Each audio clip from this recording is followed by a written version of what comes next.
뭐 여기 계신 분들 중에 자전거 못 타시는 분은 없죠. 다 우리 국수자 지사님 자전거 못 타세요? 대학교 때 그다음부터 안 타요. 제일 무거워요. 그러셨구나. 보통 자전거는 어릴 때 타는 법을 배우지 않습니까? 근데 제가 자전거 타는 법을 처음 배운 게 대학원 시절이었어요. 그러니까 꽤 늦게 배운 거죠. 아마 이맘때인 것 같아요. 그러니까 실록의 계절 4월 말 5월 초 이때 이제 친구들과 여의도 광장으로 놀러 갑니다. 그래서 이제 다들 자전거를 타고 신나게 돌아다니는데 저만 자전거를 못 타니까 뻘쭘하게 서 있는 거예요. 그러니까 친구들이 이거 지켜보면서 미안하기도 하고 같이 왔는데 같이 못 노니까 미안하기도 하고 어색하기도 하고 그래서 이렇게 저한테 이렇게 말을 했어요. 야, 그냥 몇 번 타면 돼. 금방 배워. 얼마나 쉽게 말하는지 모릅니다. 그 제가 또 귀가 좀 얇거든요. 그래서 친구들 말 믿고 자전거를 탔습니다. 아무것도 모르고. 그래도 제가 운동신경이 아주 없는 편은 아니었나 봐요. 한 20분쯤 지나니까 나름 완전하진 않지만 어느 정도 중심을 잡을 수 있겠더라고요. 중심 잡는 법을 터득하게 되니까 자전거 타는 거 별거 아니네 이런 생각이 들더라고요. 그리고 그 후로 이제 겁도 없이 페달을 신나게 밟기 시작했습니다. 중요한 건 아주 중요한 걸 배우지 못했다는 거예요. 뭘 못 배웠을까요? 뭘 안 배웠을까요? 멈추는 법을 제대로 배우지 않았다는 겁니다. 멈추는 법을 배우지 않고 페달을 밟았으니까 어떻게 되었겠습니까? 여러분 머리 속에서 그림이 그려지시겠죠. 갑자기 자전거 한 대가 제 앞을 가로막습니다. 저로서는 당황할 수밖에 없겠죠. 그래서 브레이크를 그냥 있는 힘껏 꽉 잡았습니다. 그러니까 달려가던 그 관성이 있으니까 어떻게 되겠습니까? 제 몸이 그냥 허공을 붕 떠서 그냥 땅바닥에 꼬꾸라졌죠. 그때 아주 심하게 넘어지는 바람에 이 찰과상의 정도가 상당히 심했어요. 특히 이 손등에 아직도 이게 남아 있습니다. 그게 벌써 몇 년 전입니까? 한 40년 가까이 되나? 40년은 아니더라도 하여튼 근데 흉터가 아직 남아 있어요. 그때.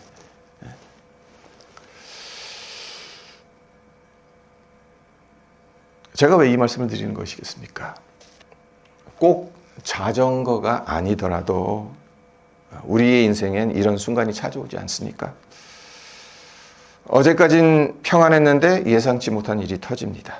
가족 중에 아프다는 소식이 갑작스레 들려옵니다. 아무 문제 없어 보이던 관계가 하루아침에 깨지기도 합니다.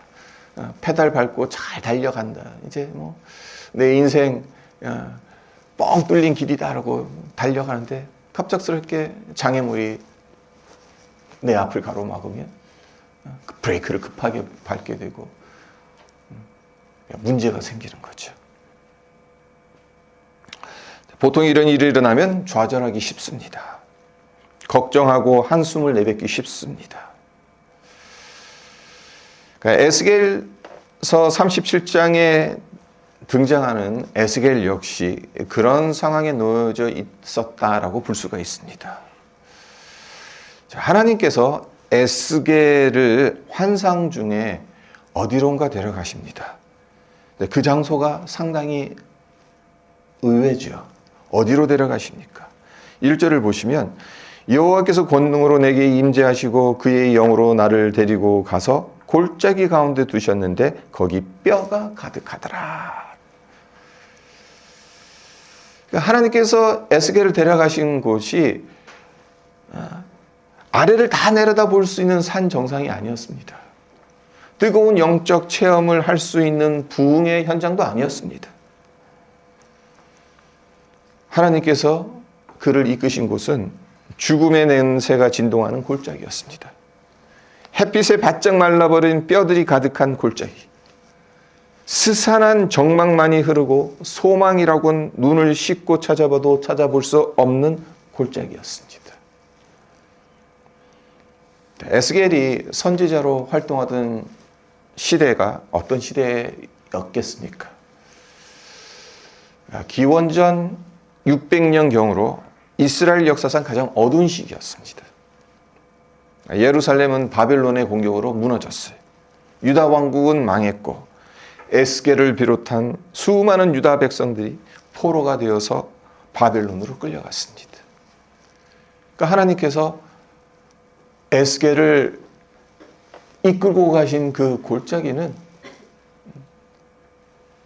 에스겔과 유다 백성들의 현실이라는 것. 죽은 뼈들이 너부러져 있는 아무 소망이 없는. 이때 에스겔의 나이가 30살쯤 됐다고 해요. 그러니까 앞이 창창한 전도 유망한 청년이죠.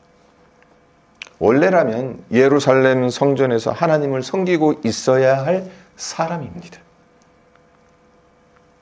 그가 맞닥뜨린 현실은 마른 뼈 골짜기에도 같습니다.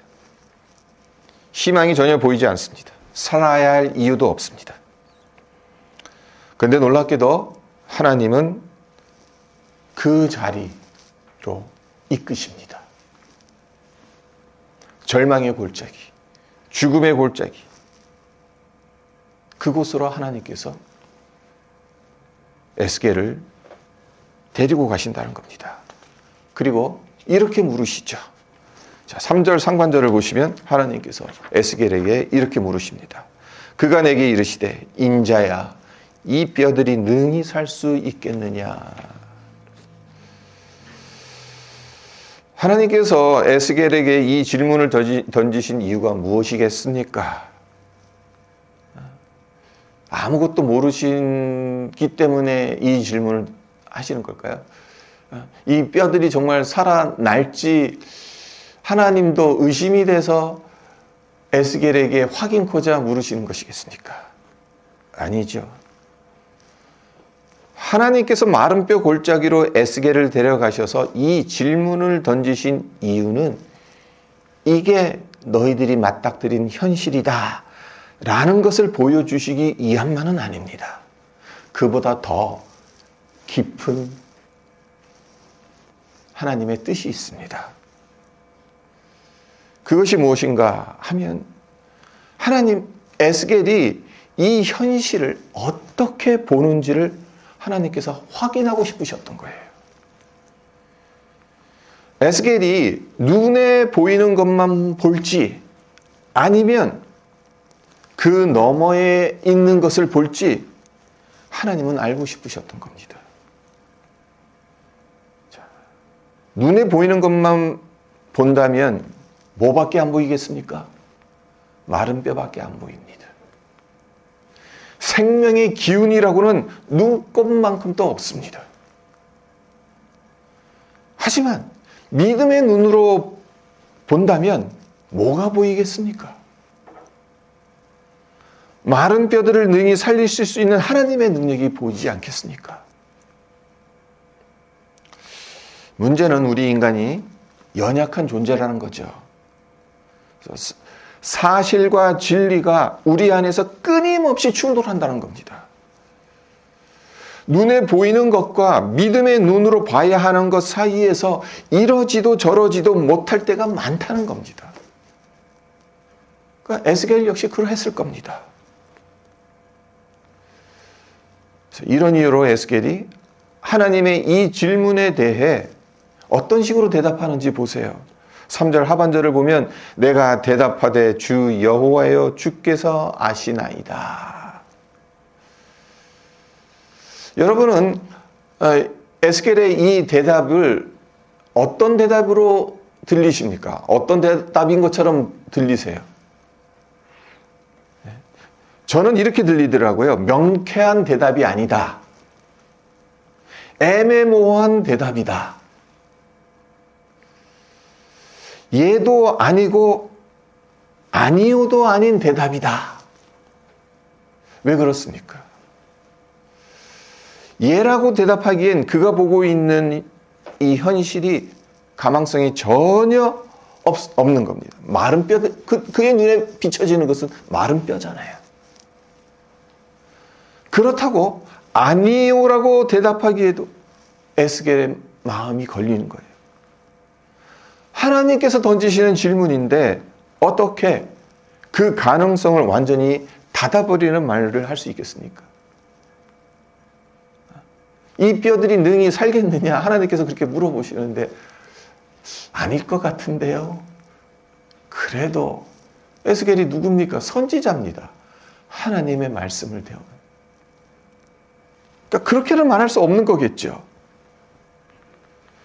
그래서 이러지도 저러지도 예도 아니고 아니요도 아니고, 그래서 하나님께 이렇게 대답하는 겁니다. 주 여호와여, 주께서 아시나이다.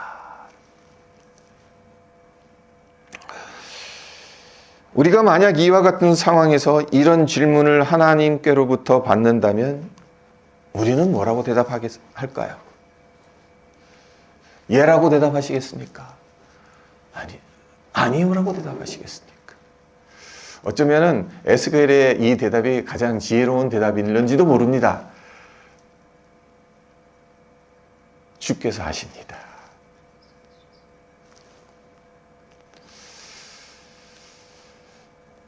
하나님은 전능하시기 때문에 못하실 일이 없다. 마음속으로는 믿죠, 우리가. 하지만 현실을 보면 이 뼈들이 능히 살 수 있을까? 이 문제가 해결될 수 있을까?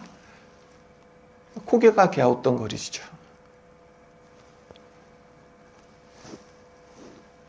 쉽게 예라고 말하지도 못하고 아니오라고도 말하지 못해요. 만약 하나님께서 여러분들에게 이런 상황에서 이런 질문을 던지신다. 이 뼈들이 능히 살 수 있겠느냐? 이 문제가 과연 해결될 수 있겠느냐? 라고 만약 하나님께서 물으신다면 그 대답을 잘 하시기를 바랍니다. 네, 이 다음부터 분위기가 확 바뀝니다. 하나님께서 말도 안 되는 명령을 에스겔에게 내리세요. 자, 4절을 보세요. 또 내게 이르시되 너는 이 모든 뼈에게 대언하여 이르기를 너희 마른 뼈들아 여호와의 말씀을 들을지어다. 이 모든 뼈들에게 하나님의 말씀을 들으라고 대언하라고 하나님께서 명령하십니다. 쉽게 말하자면 하나님의 이 명령은 어떤 명령입니까? 공동묘지에 가서 망자들에게 설교하라는 명령입니다.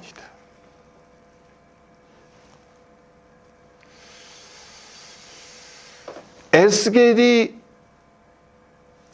설교해야 되는 대상이 산 사람도 아니고 무덤에 붙인 것 아니죠, 지금. 빈들에 골짜기에 가득 채워진 이 마른 뼈. 이게 말이 됩니까?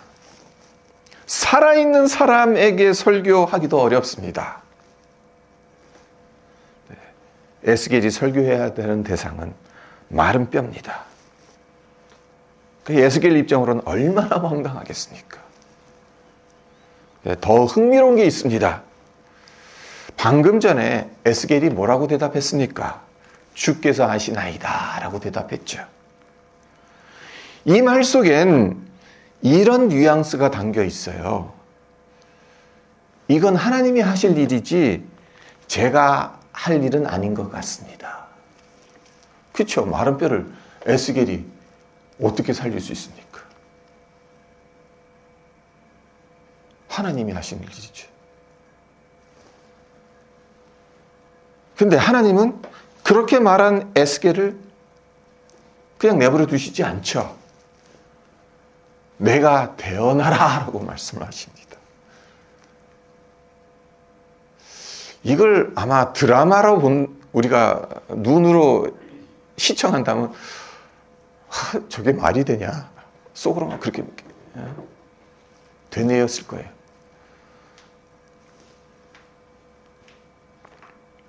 하나님의 일인데 사람을 사용하시겠다는 거죠.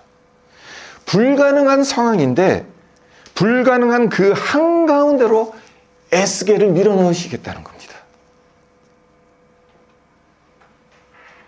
주께서 아시나이다 라고 에스겔이 분명히 말했는데도 그래, 네가 대언해라.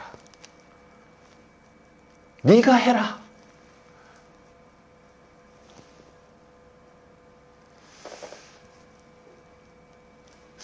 저 같았으면 어땠을까 그런 생각을 해봤어요. 여러분들이라면 어떠셨을 것 같습니까? 하나님 대언하라고 하시면 아니 제가 뭔데 이 뼈들 보고 살아나라고 대언할 수 있습니까? 그런 말이 나오지 않겠습니까? 네, 에스겔은 그래도 선지자여서 하나님의 말씀에 순종하죠. 하나님이 명령한 그 말씀을 대언합니다. 그래서 5절 6절을 보세요. 주 여호와께서 이 뼈들에게 이같이 말씀하시기를 내가 생기를 너희에게 들어가게 하리니 너희가 살아나리라. 너희 위에 힘줄을 두고 살을 입히고 가죽으로 덮고 너희 속에 생기를 넣으리니 너희가 살아나리라. 또 내가 여호와인 줄 너희가 알리라 하셨다 하라. 자, 하나님께서 에스겔에게 대언하라고 주신 이 말씀 가운데 가장 중요한 단어가 무엇이겠습니까? 딱 한 단어만 찾으라고 한다면 어떤 단어가 가장 중요한 단어, 핵심 키워드라고 볼 수 있겠습니까? 내가라는 단어입니다.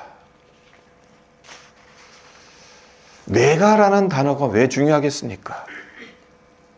하나님의 주권적인 선언이기 때문입니다. 자, 이 골짜기엔 가능성이라고는 전혀 없습니다. 완전히 끝난 곳입니다. 그러나 하나님께서 내가 이 마른 뼈들에게 생기를 불어넣어 살아나게 해주겠다 말씀하시면 어떻게 되겠습니까? 그 뼈들이 살아나는 겁니다. 불가능은 더 이상 불가능이 아닌 겁니다. 그러니까 여기서 우리가 볼 수 있는 게 뭡니까? 결과를 결정하는 것은 현실이 아니라는 거예요. 문제가 아니라는 거예요. 우리는 흔히 그렇게 생각하죠. 우리의 현실, 우리의 문제가 나의 결과, 나의 미래를 좌지우지한다. 그렇게 생각합니다. 하지만 하나님의 주권적인 선언에 따르자면 그 결과, 그 미래를 결정하는 것은 하나님이십니다. 내가 하겠다라는 하나님의 말씀입니다. 네. 에스겔에게 이 말씀을 주신 거예요. 이것을 대언하라고 하신 거예요. 그러니까 에스겔은 그냥 하나님 명령에 따라서 그 말씀을 그대로 반응 없는 마른 뼈들에게 이 말씀을 전하고 있는 겁니다. 그러니까 사람이 말을 할 때 가장 힘든 사람이 뭡니까? 어떤 사람입니까? 말을 했는데도 전혀 알아듣지 못한 사람. 그냥 이 벽 같은 사람. 여러분 집에도 그런 사람들이 있습니까? 내가 말을 하는데 벽으로 느껴지는. 네, 에스겔이 이 말씀을 대언하는데 그런 느낌이 들지 않았겠어요? 아무런 반응이 없어요. 무슨 뭐가 있겠어요? 마른 뼈들인데. 네, 그럼에도 불구하고 하나님의 말씀을 대언했어요. 자, 7절과 8절을 보세요. 7절과 8절에 에스겔이 하나님의 명령에 따라 대언을 하죠. 이에 내가 명령을 따라 대언하니 대언할 때에 어떤 일이 일어납니까? 소리가 나고 움직이며 이 뼈 저 뼈가 들어맞아 뼈들이 서로 연결되더라. 내가 또 보니 그 뼈에 힘줄이 생기고 살이 오르며 그 위에 가죽이 덮이나 그 속에 생기는 없더라. 에스겔이 하나님 명령에 따라 말씀을 대언했어요. 앞서 말씀드린 것처럼 에스겔에게 무슨 능력이 있겠습니까? 그가 이 말을 한다고 한들 무슨 변화가 있겠습니까? 사실 그에겐 그 어떤 능력도 없습니다. 그저 하나님의 말씀을 그대로 전했을 뿐입니다. 그런데 놀라운 일이 일어나죠. 대언할 때 어떤 일이 일어났다고요? 소리가 나고 움직였다고 하죠. 어떤 소리가 났던 것이겠습니까? 죽음의 골짜기에서 갑자기 덜컹덜컹 이런 소리가 났는데 이 소리는 어떤 소리겠습니까? 흩어져 있던 마른 뼈들이 하나씩 둘씩 움직이며 자기 자리를 찾아가면서 이 소리가 난 것이겠죠. 그러니까 성경을 읽을 때 머릿속으로 그려보는 거 참 재밌습니다. 저는 그걸 참 많이 하거든요. 성경을 읽을 때. 막 엉뚱한 생각을 많이 한 거죠. 이 뼈들이 뭐 여기저기 막 흐트러져 있는데 막 일어나요. 일어나가지고 팔뼈는 팔뼈끼리 가서 붙고 다리뼈는 다리뼈끼리 붙고 갈비뼈는 또 어떻게 찾아서 1번, 2번, 3번 쫙 해가지고 이렇게 짝짝짝 붙고 그 머릿속으로 한번 그려보세요. 재밌다니까요.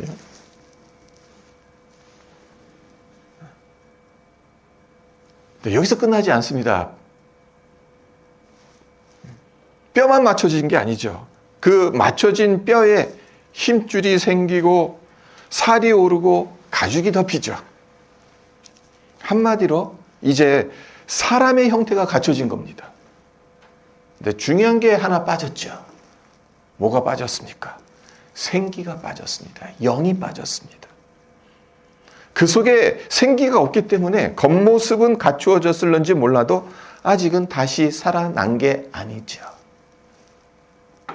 그래서 하나님께서 에스겔에게 두 번째 명령을 내리십니다. 그리고 에스겔은 그 명령대로 또다시 대언을 하죠. 9절과 10절입니다.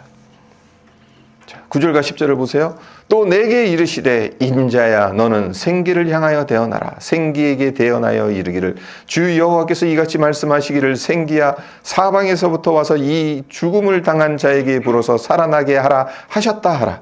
이에 내가 그 명령대로 대언하였더니 생기가 그들에게 들어가매 그들이 곧 살아나서 일어나 서는데 극히 큰 군대더라.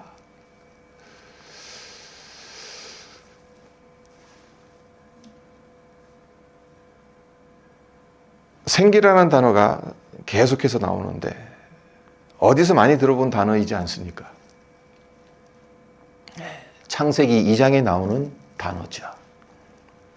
하나님께서 사람을 어떻게 창조하셨는지 잘 알지 않습니까? 흙으로 빚으셨습니다. 그런 후에 그 코에 생기를 불어넣으셨습니다. 그래서 생명이 되었습니다.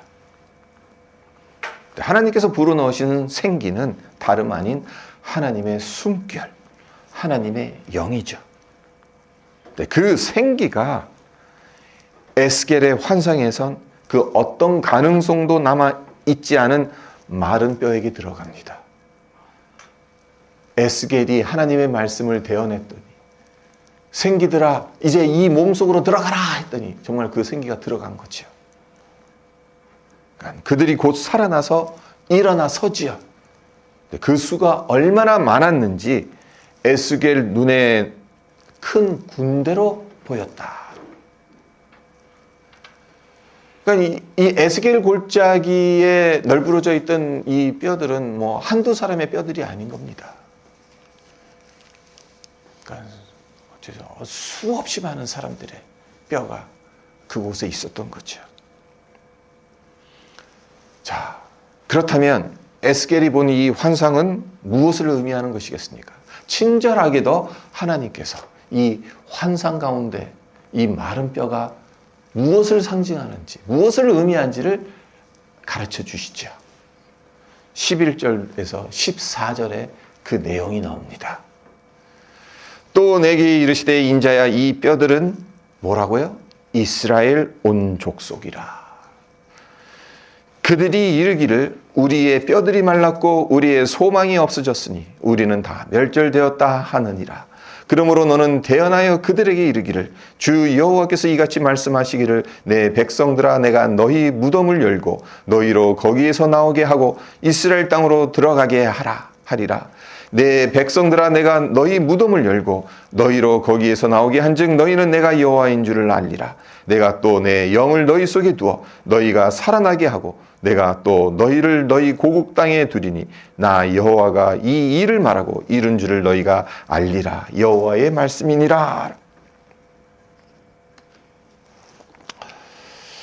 하나님께서 이 말씀을 에스겔에게 주신 이유가 뭘까요? 이렇게 생각해 보면 이해하기가 쉽습니다. 나라를 잃고 바벨론의 포로로 끌려간 유다 백성들, 입만 열면 이렇게 한탄했을 겁니다. 우리는 바싹 마른 뼈나 다름없다. 아무런 소망이 없다. 완전히 끝났다. 멸절되었다. 우리가 어떻게 다시 머나먼 고국으로 돌아갈 수 있겠냐? 이 서슬프런 바벨론 치하에서 우리가 어떻게 자유를 누릴 수 있겠느냐? 우리가 어떻게 독립할 수 있겠느냐? 꿈도 꾸지 말아야지. 그러니까 한마디로 마른 뼈는 내 인생엔 그 어떤 희망도 남아 있지 않다라고 절망에 빠져 있는, 그래서 스스로를 무덤 속에 갇혔다고 생각하는 유다 백성들의 비참한 현실을 보여주는 그림 언어인 셈입니다. 그런 그들을 향해 하나님께서 어떤 말씀을 하십니까? 자, 12절과 13절을 보면 똑같은 말씀을 반복해서 하십니다. 내가 너희 무덤을 열겠다. 너희를 그 무덤에서 나오게 하겠다. 12절, 13절에서 반복해서 말씀하시죠.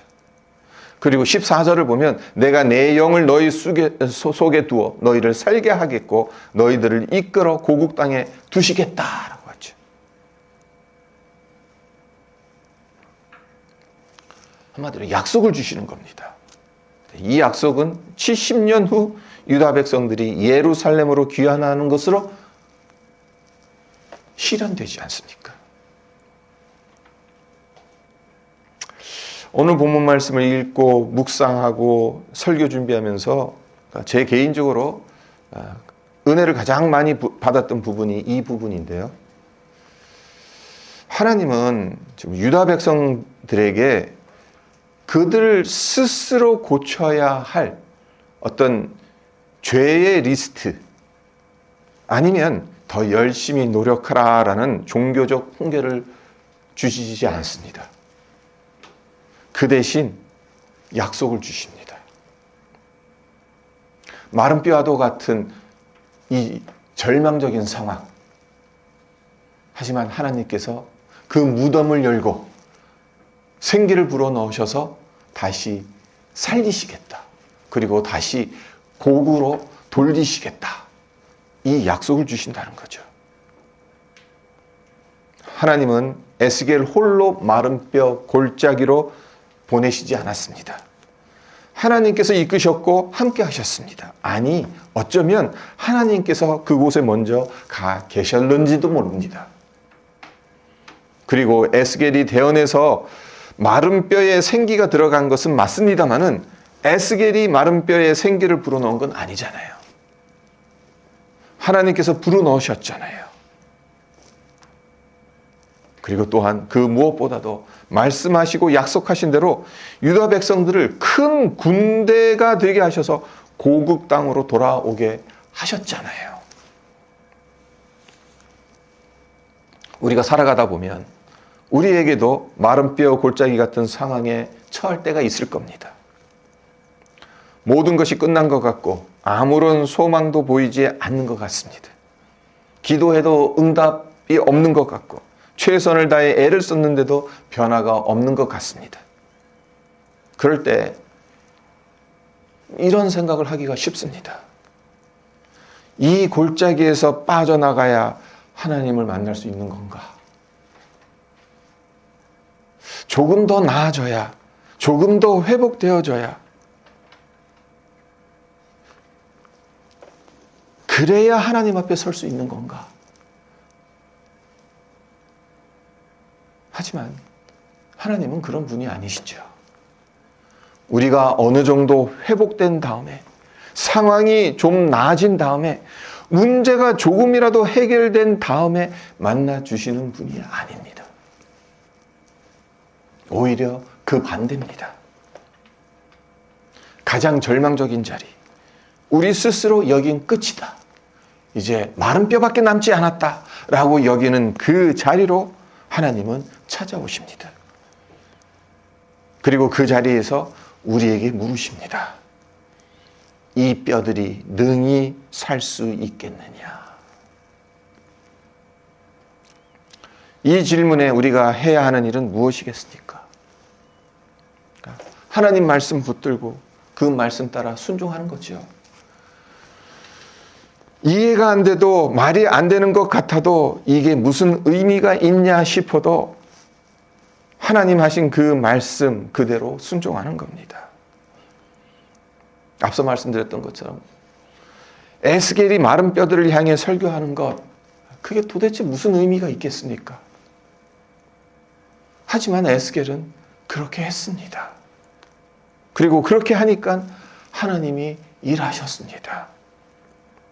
뼈들이 움직였고 연결되었고 형태가 갖춰졌고 하나님의 영이 임하셔서 완전히 살아났습니다.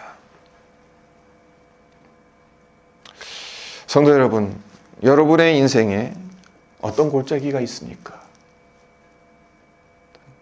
내게 이런 마른 뼈와도 같은 것들이 있다, 그런 것들이 혹시 있습니까? 만약 있으시다면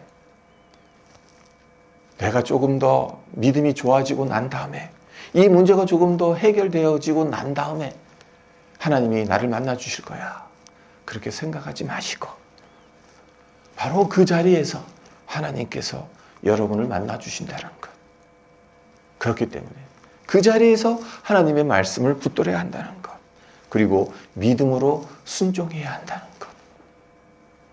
그러면 하나님께서 마른 뼈를 극히 큰 군대로 바꾸신 것처럼 여러분의 인생도 그렇게 새롭게 바꿔주실 줄 믿습니다. 이 은혜, 이 믿음, 이 순종이 우리 삶에 충만하기를 주님의 이름으로 축원드립니다.